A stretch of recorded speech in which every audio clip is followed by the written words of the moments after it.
नमस्कार, मैं हूं आपके साथ अनुष्का और आप देख रहे हैं यूपी की आवाज। धार्मिक स्थलों पर विवाद, सियासत की नई जमीन, चुनावी गणित में मंदिर मस्जिद का असर। उत्तर प्रदेश में धार्मिक स्थलों को लेकर विवाद कोई नया नहीं है, लेकिन पिछले कुछ वर्षों में जिस तरह से ये मुद्दे बार बार उठाए जा रहे हैं, उससे साफ है कि इनका इस्तेमाल अब सिर्फ धार्मिक नहीं बल्कि एक बड़े राजनीतिक एजेंडे के रूप में हो रहा है। वाराणसी का ज्ञानव्यापी मामला हो या मथुरा की कृष्ण जन्मभूमि से जुड़ा विवाद, इन सभी मामलों में अदालतों के दरवाजे खटखटाए जा रहे हैं और धार्मिक भावनाओं को उकसाया जा रहा है। बीजेपी समर्थित संगठनों का तर्क है कि ये स्थल ऐतिहासिक भूलों का परिणाम है और इन्हें सुधारा जाना चाहिए। वहीं विपक्षी दल इसे धार्मिक ध्रुवीकरण की साजिश बताते हैं।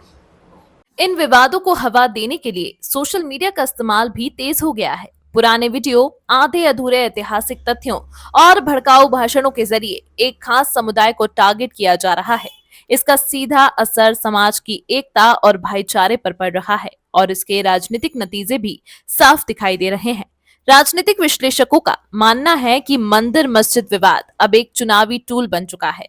जब भी चुनाव करीब आते हैं, ये मुद्दे अचानक से सुर्खियों में आ जाते हैं। 2024 के लोकसभा चुनाव से ठीक पहले जिस तरह से ज्ञानव्यापी और मथुरा विवादों में तेजी आई, उसे उदाहरण के तौर पर देखा जा सकता है। बीजेपी और उससे जुड़े संगठनों के लिए ये मुद्दे धार्मिक अस्मिता और संस्कृति की पुनर्स्थापना से जुड़े हैं, जो उनके कोर वोट बैंक को मजबूत करते हैं। वहीं समाजवादी पार्टी और कांग्रेस जैसे दल इन विवादों को ध्यान भटकाने की साजिश बताते हैं और रोजगार, शिक्षा, स्वास्थ्य जैसे मुद्दों पर चुनाव लड़ने की बात करते हैं। हालांकि सच्चाई यह है कि इन धार्मिक विवादों के कारण जातीय समीकरण भी प्रभावित हो रहे हैं। विशेष रूप से मुस्लिम वोट बैंक को साधने की कोशिश में विपक्षी दलों की रणनीति स्पष्ट दिखाई देती है, जबकि बीजेपी हिंदू वोटों का ध्रुवीकरण करने में कामयाब होती दिख रही है।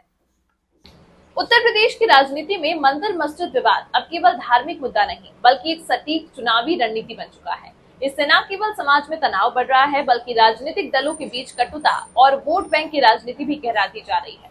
आने वाले चुनाव में यह देखना दिलचस्प होगा कि जनता विकास को प्राथमिकता देती है या धार्मिक एजेंडों को। इसी तरह की खबरों के लिए बने रहिए यूपी की आवाज चैनल के साथ।